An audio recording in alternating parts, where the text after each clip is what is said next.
Here in Chicago, it's a pleasure to be with you to speak about interreligious collaboration and also something very close to my heart, and that's protecting and defending religious freedom around the globe.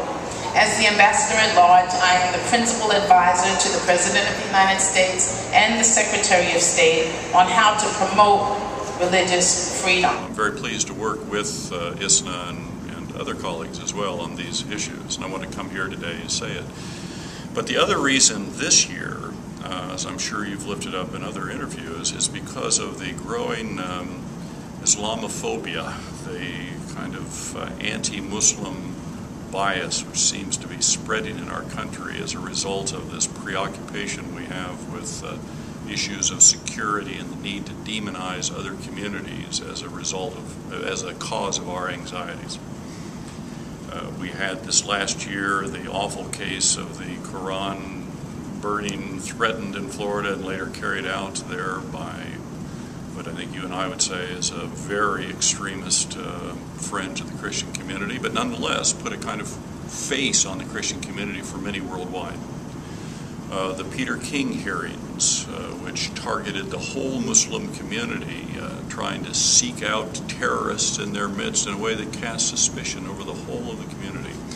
The opposition to the building of the Islamic Center in Lower Manhattan, but also in Tennessee and elsewhere. The real concern for these things also makes this year particularly important.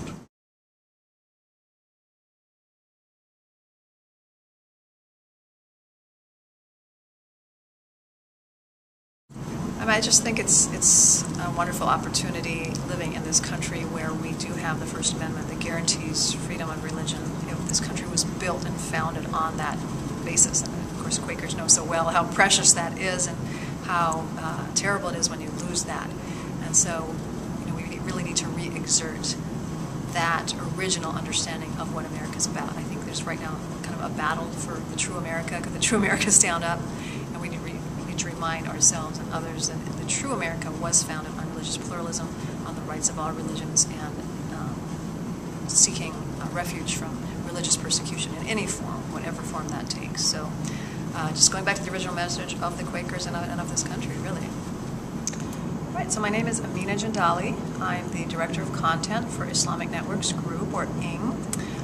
ING was established 18 years ago for the purpose of educating the general public about Muslims and their faith and countering challenging stereotypes that are out there about Muslims and their faith, as well as providing religious literacy on all the faiths.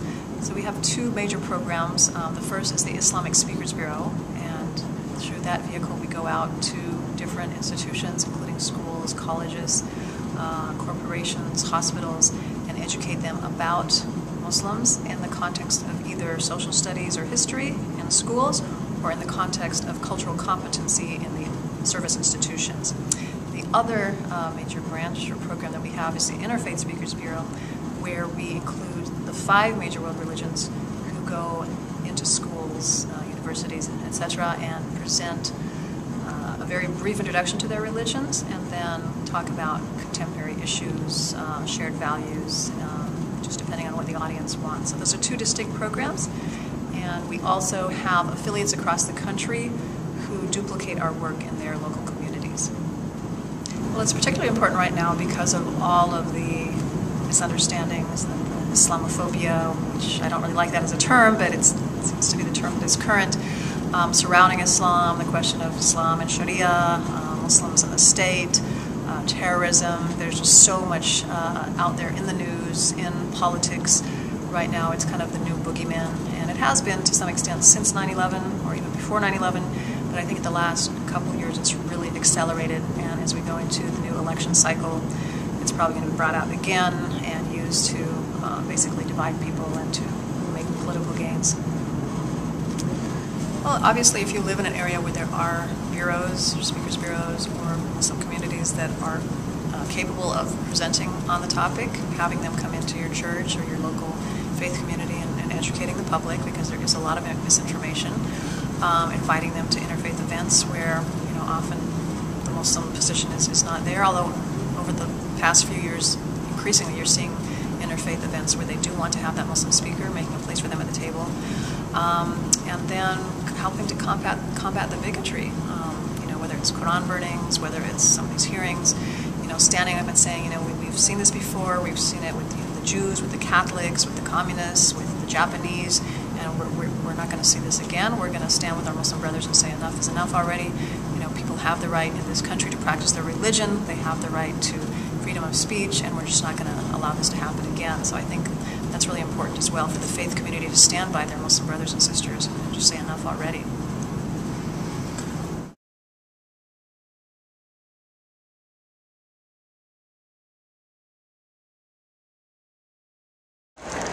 I'll repeat that. The success of Islamophobia in the West is the failure of Muslims online. That is because a great number of some of the worst rhetoric, stereotypes, arguments that are fabricated against Islam and Muslims begin on the internet and do not make it into the mainstream. They begin in the periphery of the internet even. And they don't make it into the mainstream of the internet or the mainstream of other public media, like television and radio, until they found success in the internet. So it's almost like a breeding ground and a testing ground of Islamophobic material. And that's where we allow it to run loose without response, without refutation.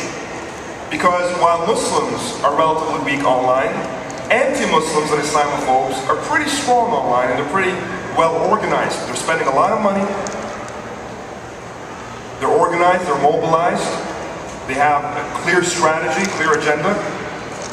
And while we may play the victim role, we may complain about that, we do little to stand up against that in a systemized, sustainable manner.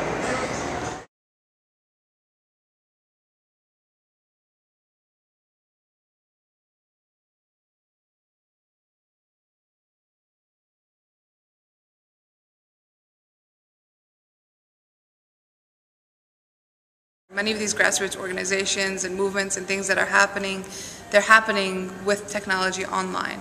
And when you have that gap, when you're not engaging those tools in the proper way, I'll be honest, the Muslim world is not doing that as well as they should. Really, a lot of the people who are doing this, that have access to it and know it the best, are the youth, because they came of age at the time that this was going on so much around them, and it's kind of a natural thing for them. And so tapping into that, I think, would be critical. And if we really take a step to be actively engaged and to push ourselves to utilize those tools, many of them are free. It doesn't take that much work. We just need to tap into the right people who know how to use those well and use those to our advantage, because everybody else is using it there. And if we don't put ourselves out there and we don't create a voice for ourselves, other people will be there speaking on our behalf and misrepresenting us.